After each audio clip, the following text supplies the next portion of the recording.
Been a while. Yeah. What you been up to? Existential dread. only right now when you ask me what have you been up to. Mm-hmm. I don't fucking know. Okay. It all sort of just blends together. Yeah. I was really, really sick Mm-hmm. for a while. Sick. Like with a viral infection. Oh, wow. Yeah. But not COVID. No, we tested negative. Yeah. Yeah. Jana and I had our first night away. Overnight away Nice. from the kiddo. We went to Edmonton. I got tickets to see a comedian that I enjoy Yeah. for my birthday. Who's the comedian? Ryan Sickler? Canadian guy? No. Oh. Americano. Yeah. Mhm. What's his thing? What's his shtick? His big deal now is this, The Honeydew. It's a podcast that he does. Oh, yeah. And it's a phenomenal podcast. It's about telling the worst stories that have ever happened to you in your life. Right. And just having a fucking laugh about Right. it. Right. And it's just, it's a really phenomenal podcast that's usually filled with comedians. Who are Got just it. talking about how fucked up things are. Right. And just having a good laugh. Yeah. Yeah. So a lot of his set now sort of touches on shit like that, but I don't know. I'm actually listening to a new podcast right now. Hmm. I don't even remember how I heard about it, but I did. I heard about it in passing, and I thought, ooh, I should check that out, because, you know, it could be lame, or it might be actually pretty decent. It's called Smartless, and it features three Hollywood types, Jason Bateman, Sean Hayes, and Will Arnett, who's Canadian. So it's nice to have a Canadian presence on a Hollywood-style podcast. But they, their shtick, at least at the beginning, is one of the three hosts knows who the guest is going to be and keeps it as a surprise to the other two so that they can't prepare anything. Right. So that it's fresher and more, you know, Interesting. stream of consciousness kind of thing. And they've interviewed everybody from Paul McCartney to Kamala Harris to Halle Berry to, you know, Right. Mike Myers. And the episodes usually last about an hour. And it's been all right. Cool. I've listened to 3 or 4 of them so far, and I've got all the ones I want to listen to all lined up. It's been pretty fun so far. We'll see if I make it through the list before I get bored. Because I find, and this is going to sound really funny coming from me, of all people, considering what we're doing, I find it very hard, actually, to stick with a podcast. Like, it's got to really keep me involved. Like I said, irony. But yeah, I mean, you know, choices, right? Of course. So yeah, so you've been sick, and Comedy show. now you're better? Ish, Sort of, kind of? mostly. Yeah, mostly recovered? Yeah. It was a long time. The comedy show was good, I take it? Oh man, it was amazing. Where'd you stay while you were up there? West Edmonton Inn, Oh, just yeah. across the street. Yeah, Yeah, the comedy show was really very good. nice. Really needed it. It was nice to get out, spend the weekend or the day, night, and the day with my wife for the first time in fucking 4 years. And I made Ryan laugh a couple times, and that always feels good. Yeah, it was really good. I really enjoyed it. Awesome, Yeah, it was a good weekend. Best in a long time. awesome. I was trying to figure out why it was so good, and I think it's because my drugs are working. I think my crazy drugs have started to work. Nice. Not better, but man, I got way less frustrated, Good. way less snappy. Yeah, it's interesting. It's weird. Yeah, it's weird. You know, I thought about this earlier today. So this is episode 18. Actually, it's 19. And I thought, shit, how long have we been at this? And I went back to look at when episode 1 was. It was 11 months ago. Oh, really? 11 months! Wow. Yeah.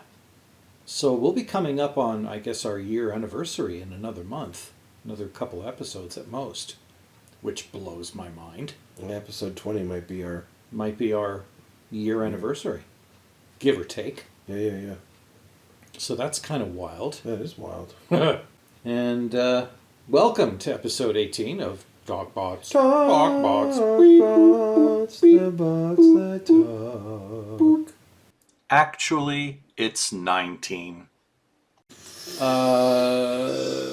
Another one of those... We don't know what the fuck Nothing we're doing special. today. Yeah, we don't know what we're talking in about. honor of Canadian Thanksgiving, we get to have it first. Because of our shorter growing season, we're naming this a cornucopia of topics. Yeah. And boy, what a cornucopia we have. Because there's a lot of shit going down in the world. Yeah, there's a couple things. Yeah. Before we get into some of the more gonzo ones, I wanted to tell the story about what happened to me while I was on vacation Yeah. with my iPhone. Mm-hmm. It was a bizarre situation. So there's a bit of a background story to this because it's not like I was never having problems with my iPhone at all. But what happened was, or what sort of led to this in the first place, was when my granddaughter started using an iPad, I decided that the easiest way to share or get apps on her device was to just, sign her up under my account. Right. And that way, if she wanted something, she would just tell me, I would get it. It would download onto my device and I would just delete it because I didn't care about, any kids apps or whatever. And then it would also simultaneously show up on her device, and that was the end of it. But then as she got older, I realized that was probably a shitty way to manage app sharing if and when she was ever going to, maybe come into her own money and maybe just want to be able to buy her own apps instead of it always getting charged to my card. So we finally set her up with her own iTunes account and then just linked it to mine using family sharing. Yep. And it works. Mm-hmm. But I was having these glitch situations because what would happen was things would be going great. I'd get a request, I'd approve it, request, approve it, and so on and so forth. And then every once in a while, out of the blue, I'd get this message from her saying, are you going to approve that request or not? And I'd be like, what request? And she'd go, I sent you a request for an app. And I'd look through my history of notifications and there was nothing there. Occasionally there would be, but because I'd be driving or something and the notification wouldn't come through. But more often than not, it just never came through, period. And I'd be like, I wonder what that's all about. And I did a mediocre amount of troubleshooting on it and then just, decided to do what most people do when they're faced with glitchy behavior with their device. I turned it off and turned it back on again. Mm-hmm. And sure enough, when she sent the request again, it came through instantly. So I thought, okay, well, that's shitty, but it doesn't happen all the time. It's an easy fix. Moving on. Right. Then I'm on vacation in California a few weeks ago, and she's like, did you get my request? And I'm like, no. And she's like, oh, okay. Well, let me know when you're ready to try it again. I rebooted. She sent the request, and it came through. So I clicked approve, and it asked for my Apple ID. And I was like, wait a second. It doesn't normally do that because I've got the family sharing configuration set up so that it just recognizes my face and says, oh, you approve. Okay, fine. I know you. Here, have the app. And it didn't do that. It asked for my ID. And I mean, my phone never asks me for my Apple ID password. Right. Never. It's just set up not to do it because it's such a pain in the ass. Right? Yeah. So when it does, I know there's something wrong, Right. right? So I'm like, oh crap, here we go. So I put in my password, and but there was no indication as to whether or not it worked. Right. So I text her and say, did you get it? She's like, no. Now, my mistake was asking her right away, did she get it? I should have waited. Had I waited, I probably wouldn't. What happened next probably never would have happened. Right. But I got impatient. You know, I'm on vacation. I want to get back to what I'm doing. It's not working. It didn't seem to come through. So I said, try it again. She tries it again, and I get the request again, and I hit approve again, and again it asks me for my bloody Apple ID password. Now all you iOS fanboys out there, or gurus, are probably just laughing your asses off right now, going, oh, I know what this is, or whatever, but I didn't. So now I'm troubleshooting. I'm looking up shit, reading articles, and they're like, okay, try this, try this, try this, try this, try this. And I'm just like, that's not what it is, that's not what it is, that's not what it is, that's not what it is. Already tried that. And one of the last things that it asks to do is sign out of iCloud, sign back in. And I thought, well, I haven't tried that. And before I could hear the little voice at the back of my head going, no, don't do it, I did it. Right. I signed out of iCloud. Because you're pissed off and you just want it to fucking work. I just want to do it, right? I just want to get it over with. I just want to fix this thing. Then I get a text. Just to everybody listening, I'm sitting here listening to Karl's story with a huge smile on my face, knowing that was a huge mistake. That's right. So then I get a text from her saying, I got it. And I'm like, well, wait a second. That's fucking impossible. You never asked for it again. So you must have got it from one of the first two requests that happened before I signed out of iCloud. Which, again, had I gotten that text before I did the dirty deed, none of what was about to be described would have happened. I signed out of iCloud, I signed back in, got the text saying that she got the app and everything is golden. Well, it was fucking golden for her, but it sure as hell wasn't golden for me. Because the next thing that I knew, we get back into my rental car, which I had set up for Apple CarPlay, or not Apple CarPlay, just streaming audio from my phone, from Apple Music. Mm-hmm. And I go to, it automatically starts playing this particular song. Now, the funny thing is, how I know when Apple Music or any other streaming service is fucking around is when this song plays first. Because it's the one and only song I've ever paid for. Oh, yeah. So whenever the streaming library that I only have in my possession because of having a subscription to Apple Music is glitched, it starts playing that song. Because that's the only song it suddenly is aware of. The one I bought. Yep. So now I'm like, oh, here we go. So I press the next button, and it starts playing that song again. And I'm like, great. Half an hour ago, I had close to 2,300 songs in my library. Now I've got one. The one I bought 7 or 8 years ago. And I'm just like, I cannot enjoy my vacation if I can't play my music while we're driving around California. So I couldn't get it to work. We got back to the hotel room, and now I'm like researching the shit out of this. Right.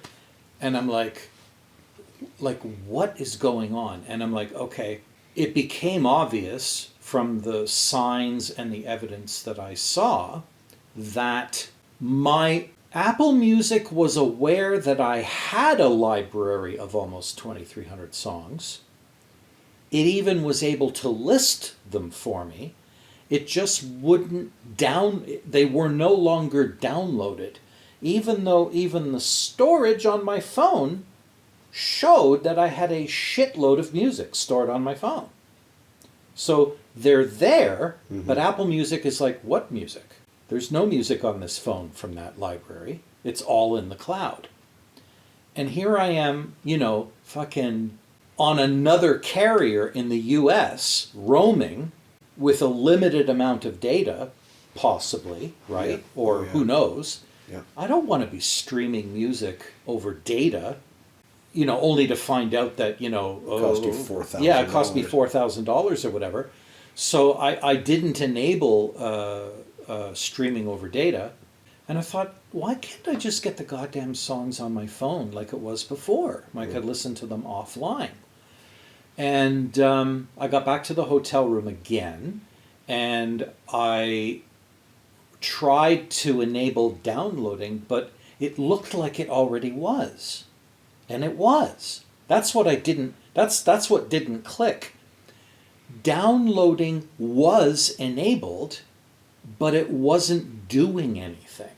Now, I came to realize later, and I'll say it now in case I forget to mention it later, the reason it wasn't doing anything is because it's designed not to do anything.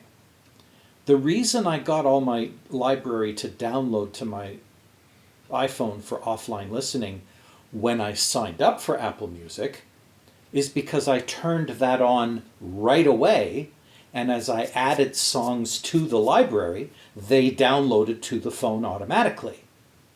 But it's not retroactive. So when you disconnect from iCloud and reconnect to it, Apple Music pretends like, what? And it ignores the fact that you've already downloaded all that music and pretends like you're starting all over again. Right. With regards to that device. Gotcha. I had no idea that was the case. No, it's... Because none of the articles I read saying why isn't my music downloaded anymore, none of them made reference to that until later when I got home from California. So I'm like, oh my God, nothing would download. But yet I would go on, anyway, I would do something, I forget what I did, some combination of fucking stupid steps that I should never have to do. And the next thing I knew, I had 5 songs downloaded, and then it would only cycle through those 5 songs. And at this point now, I was pretty much ready to take the phone and just flick it out the window at the nearest California hobo and just be done with it. So I just gave up on streaming music, Right. Period, for the rest of the trip. And that was that. And, it was like, Darlene was like, well, let's listen to this. Let's listen to some radio. And I was just like, no, I am not stooping to radio, Karl, again in my life. And she's like, oh, you gotta listen to something. So we had to listen to fucking radio. And I don't know if you listen to radio at all, but radio now is just nothing but a non-stop commercial with a few songs interrupting the commercial from time to time. Yep. It's just an absolute gong show. Yep. And I cringed for every second that I had to experience it. So, go to Gas Up. I have a Shell app. I tell the Shell app that I'm gassing up at pump number 3 at this Shell station. And it goes, how you want to pay? Apple Pay. Okay. We don't have a card associated with that. And I'm like, you've got to be kidding me. My Apple Wallet has a credit card in it. Well, not according to your Apple Wallet. And I'm just like, really? So it broke my downloaded library. It broke the credit card that I had in my Apple Wallet. Yep. And then I finally discovered what the problem was. Aside from the fact that you should never, ever, ever, ever disconnect from iCloud, ever. The reason I could not get my library to download is because even though you have your download the library enabled, it'll only do it going forward. Yep. So Accuracy. any Yep. song I would have added to the library from then on would have automatically downloaded. Yeah. And then the guy who wrote, and it was an absolutely amazing YouTube how-to demonstration on this very problem, said, so here's what you have to do, because you'll notice that if you try to individually download a song from your library, it'll work just fine. So what you need to do is you need to put all of your library in a playlist. Then you'll have the ability to download that entire playlist, which doesn't make any sense at all. Weird. And your phone won't even let you do it. You actually have to do it in iTunes on your computer, which it showed you how to do that, which it in and of itself was not intuitive. And once I got that playlist created and everything added to it, I was able to go on my phone and go, download that motherfucker. And boom, 2 hours later, the whole library was now re-downloaded. Which is weird because the data was already there. Exactly. And I haven't even gone back to check whether that actually doubled the amount of space that Apple Music is now using of my phone's memory. But I have no idea, and I really could care less at this point, because all I know is now I can listen to my music offline in my car, and that's all I care about. Right. But what a gong show. Yeah. I remember when that happened to me, and I just said fuck it, and I wiped the device and started over. I don't blame you. And it worked instantly. Like I had it resolved. I had it resolved in no time at all, because when you wipe it, like the songs starts aren't all over, on there. right? Yeah, they're gone. Yeah. All right. So then you go in and boop, boop, down they go. And that's what I was afraid of. Like I was like, okay, library, please don't be reset to nothing. Right. Because I spent weeks Right.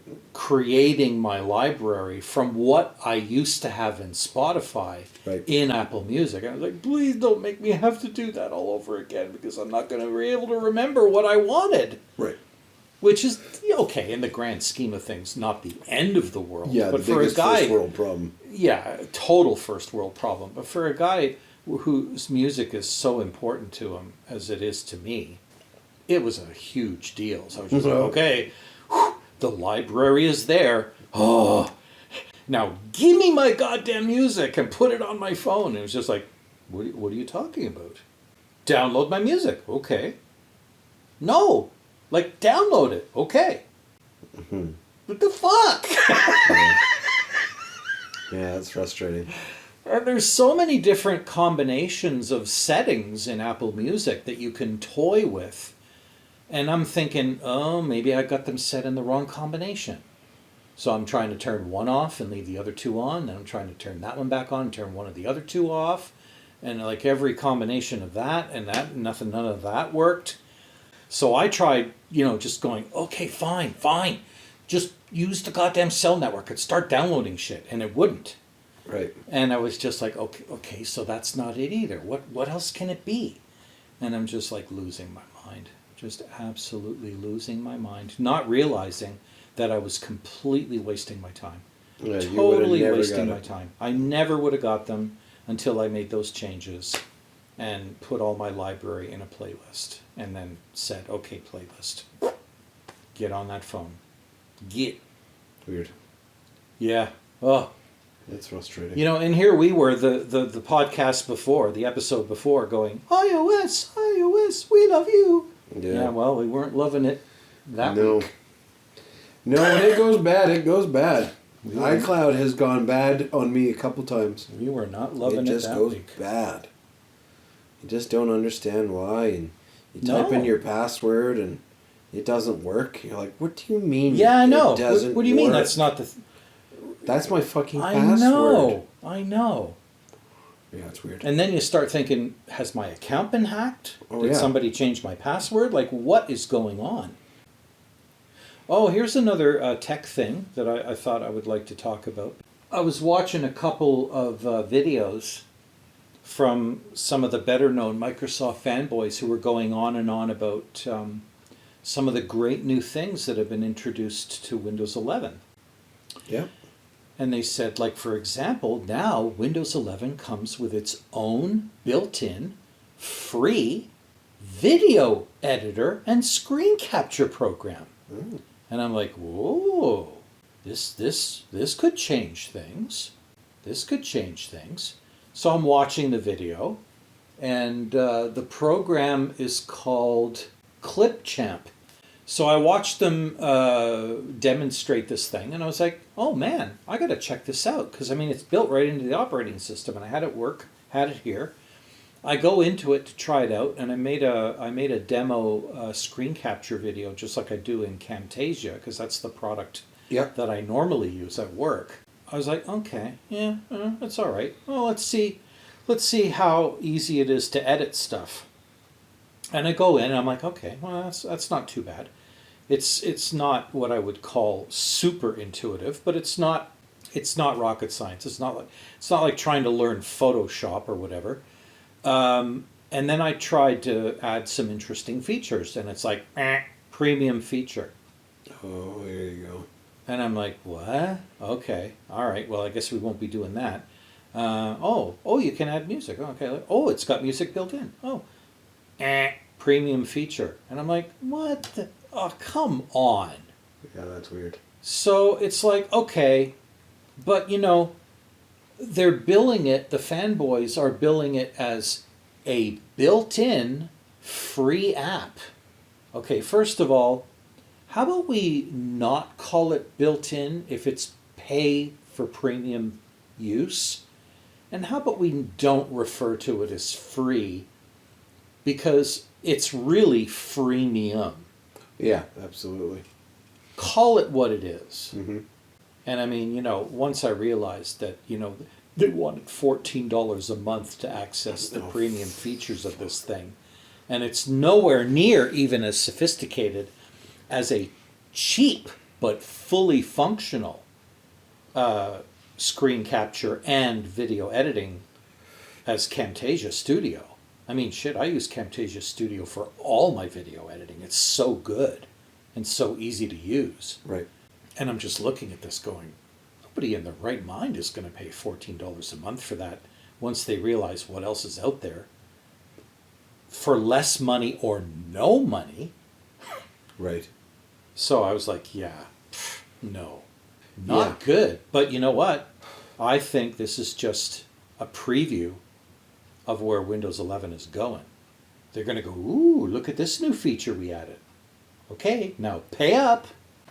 It reminds me of something that I really have begun to truly detest. Yeah. And that's subscription services. I hate them. I hate them. Like, it's ruining everything. It is. Like, $14 a month? Yeah. Are you on fucking drugs? I know. Even if it's the greatest app in the world. $14 a month. Right. That's When if we were still under the retail model, yeah, pay up front and here you go, have fun. Yeah. You would have maybe let us have that for 4 or 5 times that much. At most. Yeah, exactly. At most. Yeah, it would have been like $60 bucks. And you want that money forever. Yeah. Like, no. Yeah. No. And that's just so much money. It It's is. so much money. It's too much money. Oh, yeah. And what they don't realize is that, okay. If they were convinced that the subscription model was the only way to survive as a business, like, how about $1? Right. $1 is like not even a cup of coffee. I think people could live with $1. I think the problem is that people are paying it. They are paying it because they don't, that is the problem. It's because they People don't have go, a choice. Okay. Well, they don't have a choice. Either you get this software at $7 a month, Right, or forever, screw you. or you don't get it Yeah, at you all. don't get it at all. Like, there is no, you could pay us a bunch for it. True, but I mean, let's face it though, there are other choices. So I mean, if you weren't willing to pay $14 a month for Clipchamp, you could find another video editor for less money or even no money. Sure. And have some of those premium features that Clipchamp won't let you have. Right. Until you get past their paywall. So, yeah, I don't know. I think they could do better. Just, if you have to charge, just don't charge so much. Right. Like, Yeah, there would be a number of Netflix services. could learn this lesson too. Like, Should. they're complaining, well, we lost 1 million customers last year. Well, yeah, because you keep raising your goddamn price. Yeah, so they're raising it again. So they're raising it again, and then now they're putting in an ad-supported tier for $6 a month. Yep. But not only do you have to listen to or watch 4 to 5 minutes worth of ads every hour while you're watching your programming, you're not going to get all the programming. Right. You don't get the 4K anymore. Yeah, no, that's it. It's over. Like, what? What? Who would do that? No one is going to be able to justify paying $6 for, a crumb when you could have the whole pie slice for 15 or for whatever, for 14. They're just going to keep buying the one without the ads. Because, guaranteed, the first person who's had it without the ads tries the ad-supported service, they're going to go, this is like broadcast TV all over again. Oh, it is. Well, yeah. Like, they 5 just minutes. basically reinvented broadcast TV. Yep. So, yeah. Those are my rants for the month. Or week, or whatever.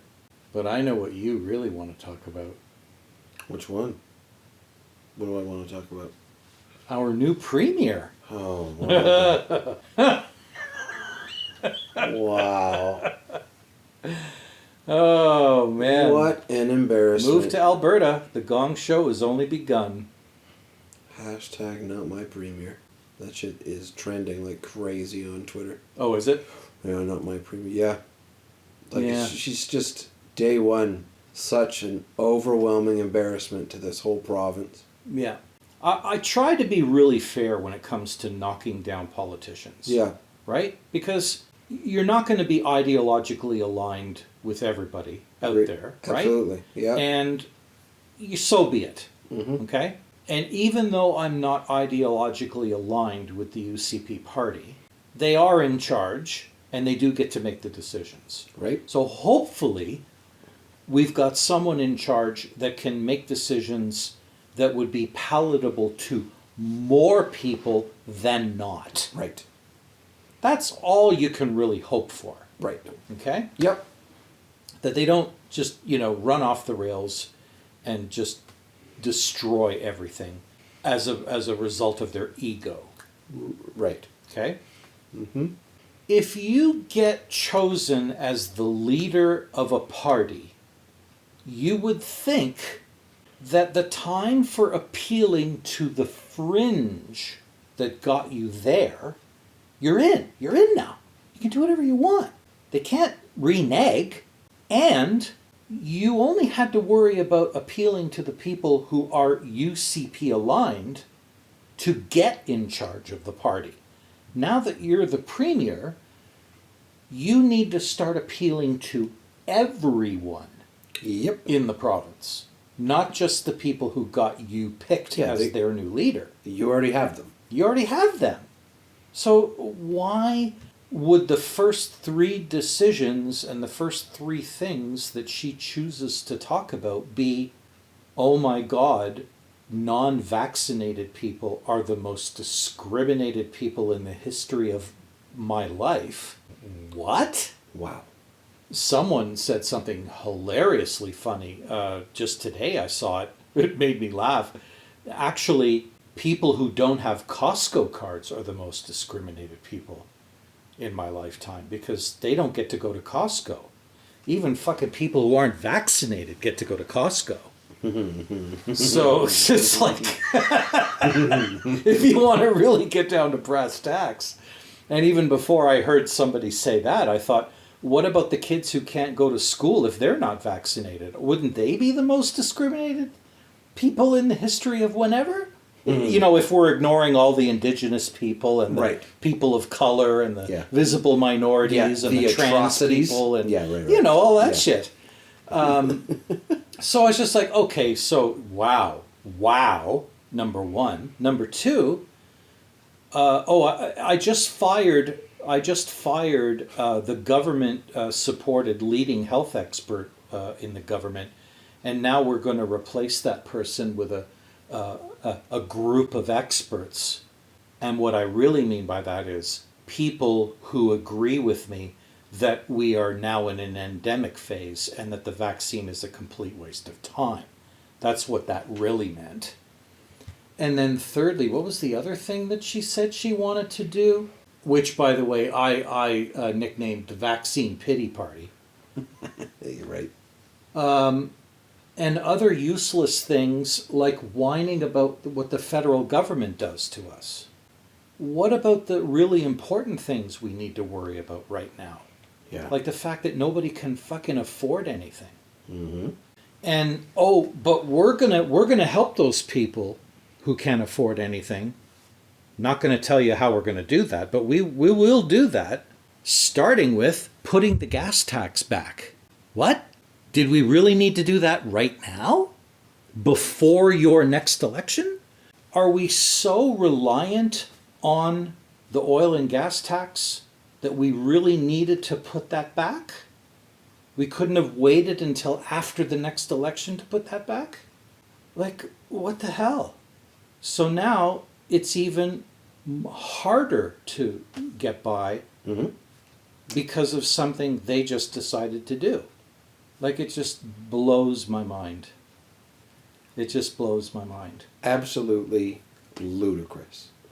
Beyond ludicrous. Yeah, it's terrifying. If I'm blown away on so many If I had told levels. you that the next premier of the province was going to say, we're going to make vaccination status a human right so that it can't be discriminated against Holy anymore. fuck.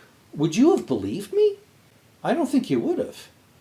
Because the ramifications of that basically means that if that law holds up, and by the way, it won't. No way. The minute it gets challenged, it'll be tossed. Absolutely. Just like everything else that she's trying to do. Right. Which is yet again a real brain scratcher, because why would you try to do things? It's what she you did in the can't Wild do? Rose party. I know. That's why she got the boot. But That's does the she part that still think fucks she me has a up. radio show? Is that what's going on here? Yeah. Well, I don't know. huh? I really don't. I can't explain it. She's such a and even other groucho. people that have known her Uh-huh. said, she's a smart person. Why is she doing this? Right. Yeah, like what's the move?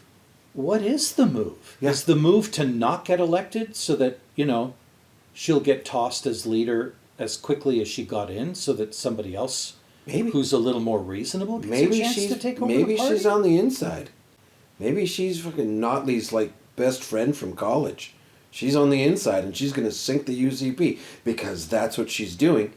And I can't stand the UCP, but this is gonna be a long fucking 4 months. It will be. A real long 4 months. Yes. And the NDP camp right now are probably going, Oh yeah. this is going to be great. Because they're going to have so much ammunition. Yeah. But They're the gonna have problem so is much ammunition. the problem is, and this is my beef with it, is that the UCP party elected this woman in Yes. who is a disaster. Not overwhelmingly, I might add. No, it was hair of. It was quite close. It was very close. Yes. Certainly way too close to be pulling this horse shit. Yeah. Right? I know, right? But they still did. There's still a core group of. Who support her. Yeah, and I don't For know. whatever reason. And I don't know what stereotypes to attach to them without sounding like a total piece of shit. Because that I'm not going to say the R word. But, well, yeah, there's that too. They elected her. Yeah. They really did. She did win. Yes. She did go into power. So she's just But such she a won. failure. But she won on a platform of, I'm going to show those people. But it worked. That's the I part know. that. So That's the sad part. I can't stand the fact that she's in, but I can't stand more that people elected her to be in. Mm-hmm. She's just such a mess. Mm-hmm. Her own party gave her the boot, and it dissolved the whole party. Yeah. So let's give her a huge party that's in power. What's wrong with you people? Yeah, but you know what? And I might get into a lot of trouble for saying this, because this is a phenomenon that also continues to happen in other parts of the country, specifically Quebec. Whenever once I left Quebec and was in the military and met people from other parts of the country, Mm-hmm. and they found out that I was from Quebec, they would come to me and ask me questions like, "Hey, Karl, can you clue us in on what the whole separatist movement is all about? Because we don't get it." Right. And I'd be like, "What about it don't you get?" And they'd be like, "How can there be so many people in that province who think that A, Canada doesn't like them, B, they're out to get them, and C, their whole culture and uniqueness is at risk unless they completely isolate themselves from the rest of the country, culturally Right. and politically." And I said, what you have to understand is that the majority of separatist people in the province of Quebec are not the business leaders in Montreal or Quebec City, the people who deal with others from around the world for their livelihood. Right.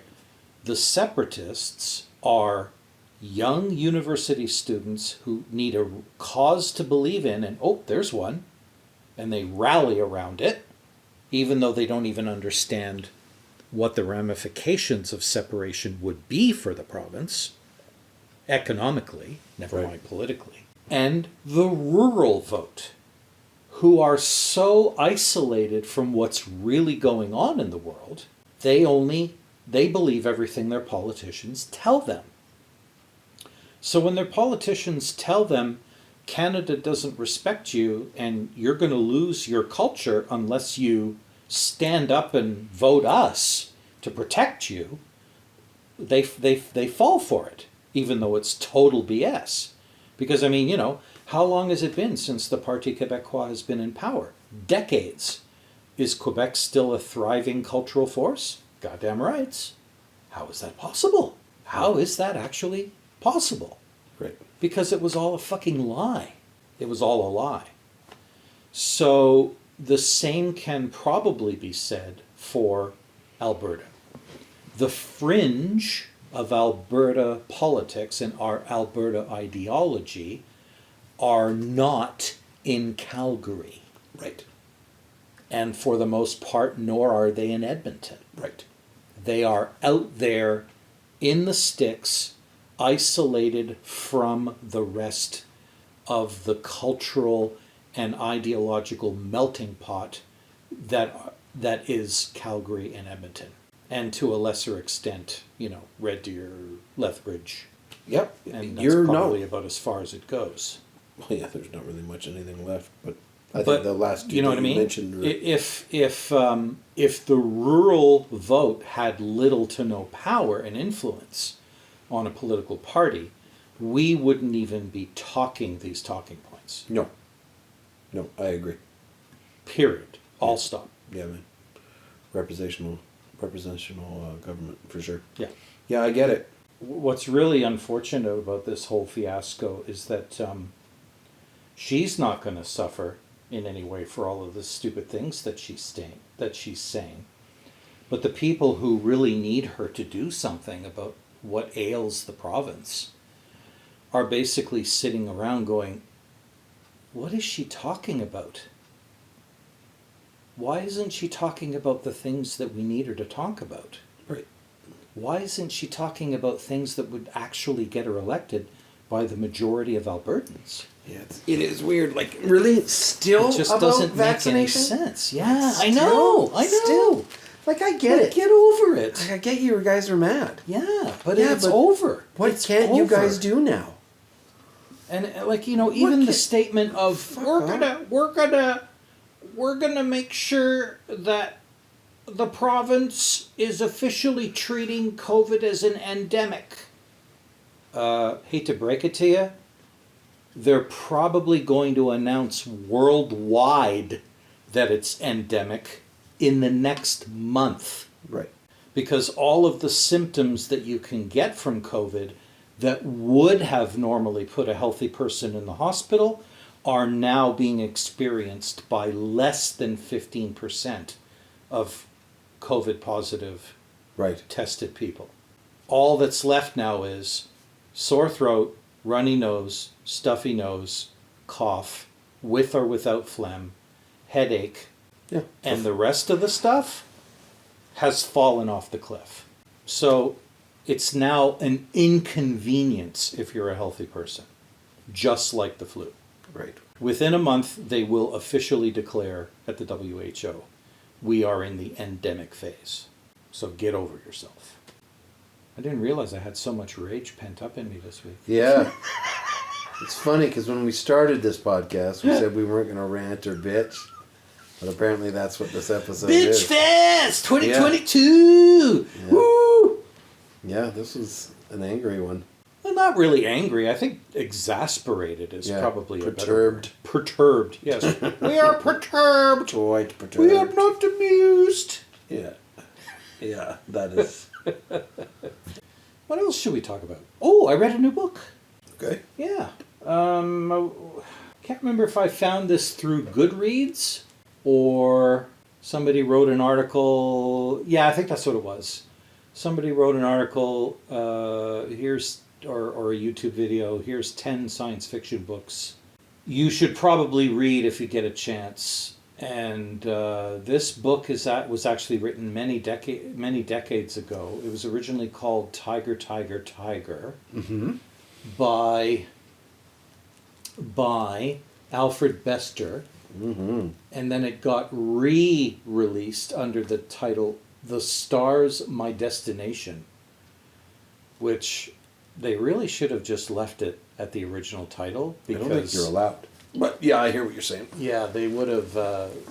You would have got the joke of the title by the end of the book anyway. Sure. So, but yeah, it was. And the person who wrote the description of the book and why you should read it was bang on, because they basically said, if you've ever wondered what mild introductory steampunk neuromancer style science fiction was like, and you wanted kind of like a gentle, let me hold your hand while you read this primer, this was a good book to do it. Oh, okay. Because the character was, okay, I can deal with this. This is not like, what the hell's going on? Yeah. You know what I mean? Not so far out there that you have to stop reading and sort of digest what you just read for the last paragraph or two. It had nice flow to it, nothing too deep, nothing too difficult to understand. Glossing over a lot of technology that just really didn't need to be explained. Right. Not the book for it. Yeah. And it was a nice, fun little ride. Cool. Yeah. And I agree. If you've never read a lot of science fiction, that might not be a bad book to get a start. Maybe I'll check it out. Yeah. I've read 4. Wow. Well, of course you have. Yeah. The first one was called The Last Canadian. Ooh. Yeah. And that was its original press name, and it was written in 1973. Wow. And it was re-released as Deathwind. Everybody has to rename their book eventually, eh? Right. Yeah. Yeah. And it's a Deathwind. It's The Last Canadian. Yeah, it's about a disease that fucking kills everybody. Ooh. Yeah. And about a family that lives in Like the Montreal Yukon? or something? Really? Yeah. And have to figure their shit out. Wow. It was a good book. Huh? It was good. It was short. Canadian author, obviously. I don't know if I don't know if he was. Oh, really? Probably. Yeah. But yeah, it was good. Mm-hmm. Yeah. Real short. 250 pages. Right. Yeah. Walk in the Woods. Hmm. Rediscovering the America on the Appalachian Trail Oh, by Bill Bryson. yeah. What? Didn't somebody famous accompany him on that trip? No. No? It was a movie. So Oh, maybe that's that- what it was. Somebody made it into a movie, Oh, and an actor played his part in it. yeah, yeah. Yeah, Yeah. yeah. I heard it's It a was really pretty good good. story. Yeah, it was a good story. Yeah. Yeah, it was nice. Yeah, it was Did you learn anything about the Appalachians that you didn't know about reading the book? probably, but nothing I could articulate. Right. But yeah, there was Some cool little tidbits Yeah, of info. right. Yeah. But because it's on the other side of the continent, Yeah. to me, like You can't really identify with it. that, and I don't really care. Right. Right. You know what I mean? Like had the book been about a trail that goes through Banff. or down the West Coast. Yeah. Right? With places that I've been, Yes. seen, or care You could about. go, ooh, I know that place. Right. Yeah. And ooh, that's interesting about that Yeah. mountain that Yeah. I have fucking seen. Yeah. Right.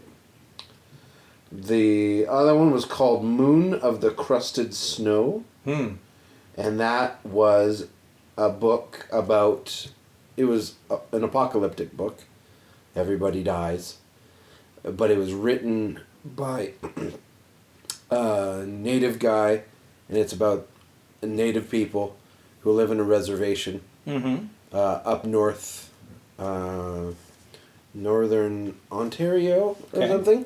Anyway, it was just like, how do these people who live way the fuck out of nowhere Yeah. deal with like the world turning off and Hmm. shit like that? Right. And it won an award for the best debut book back in 2018, and I thought it was a terrible book. It was poorly written. It was a pretty lame story, and it was trying to be too native-y. And I have no qualms or issues with that at all. It was just the wrong fucking book. Right. Yeah. Yeah. Hey, What they're we're not all talking going to ab- be home runs, man. No, and it really wasn't. And the last one was The Great Train Robbery by Michael Crichton. Yes. Mhm. I think. I had mentioned that I You had mentioned started you it and started stopped. it. Yeah, Yeah. and stopped because it just wasn't my jam. And You finally finished it. I did. Yeah. Yeah. And are you glad you did? Yeah, I'm more indifferent. Like it was all right. It wasn't Yeah. great. It wasn't great. Okay. It took me a while to read.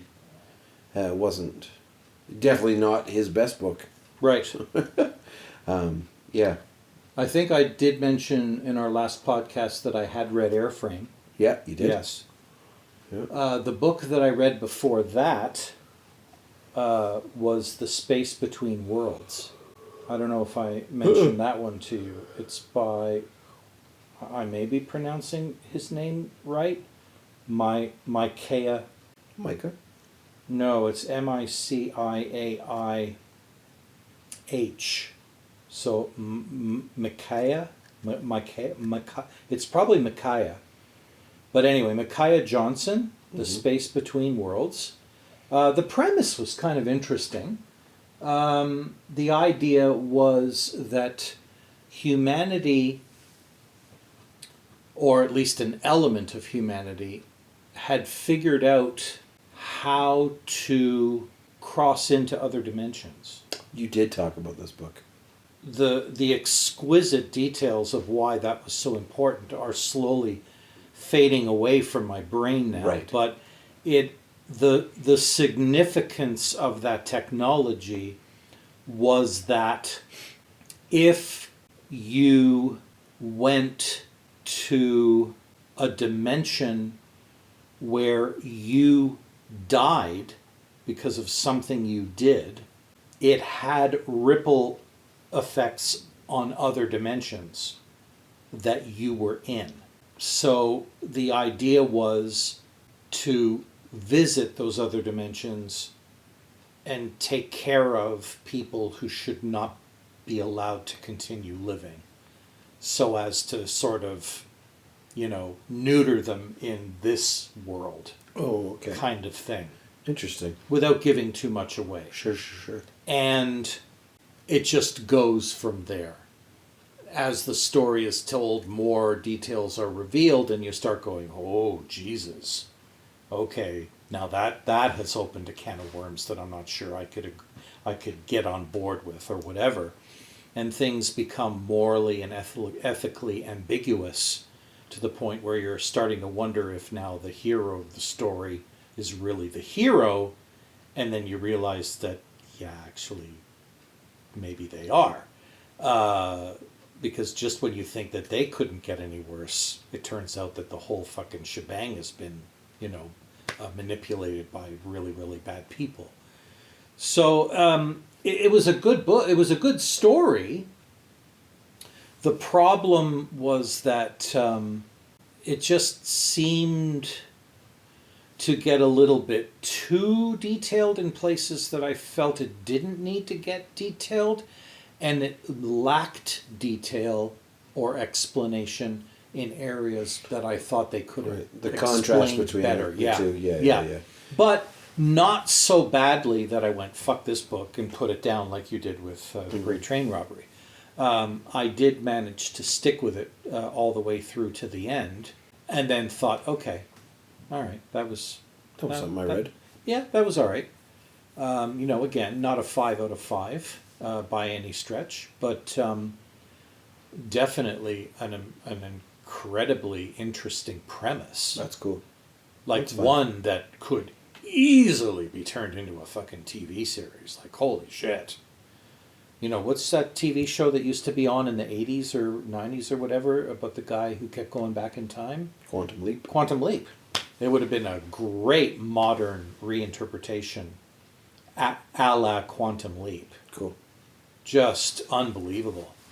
But, they would have had to have, like, really great writers to make the stories just like, oh my God. And make sure you still had Ziggy. Yeah. There's only been 2 books that I've stopped. One was Neuromancer. Mm-hmm. And the other was that... I heard Neuromancer is really tough. Holy fuck. Like, there's just so much going on in that book. It was too much for me, And man. stuff that you don't understand on a first read. No, you don't. No, the terminology is it just makes completely it... Yeah, foreign. they make up terminology that they don't explain. No. You have to figure it out and interpret it with your imagination. Yeah, and I was like... Hoping that the more you read, it'll finally actually start making sense. Yeah, and to some readers it does, and to some readers it does not. Nope. Yeah, I know. I did not succeed with it either. No. I think I made it 10 pages, and I was just like, too hard. Yeah. Too hard.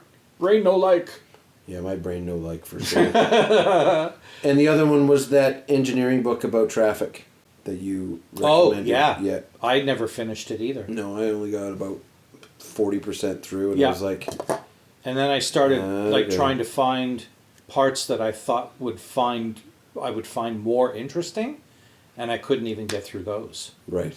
So you would hope that he would write a book that was engaging. Like, make it interesting. And I mean, could that content have been more engaging if it was actually done in a movie, a video format? Maybe. But you could have probably made your whole point in 20 minutes. That's what I found about the book. I read 40% and I'm like, okay, you've made your point. Yeah, I get it. Like, I can't imagine that the latter half of this book is going to have some profound point. Right. My book is finally written, I think. Ooh. I believe of all the words that are going to finally appear in the book, 95% of them are probably in there. Cool. And now I'm just like rereading and tweaking, and I'm actually reading it to Darlene now to see what she thinks of it and whether she has any thoughts to add, because I still find myself describing things whilst forgetting that the people who are going to be reading this book don't know what that is, don't know what that means, and I should probably do a better job of explaining what that whole culture is about as I'm talking about it. That's the danger of things with a culture in itself or jargon. Yeah, Is exactly. that you forget that people don't know what the fuck That's right. you're talking That's about. right. That's right. Especially when it's been such a core part of you. Exactly. Yeah. So I've really had to watch for that. I've had to watch for repeating the same words over and over again. So it's coming along. Talkbots. Stop!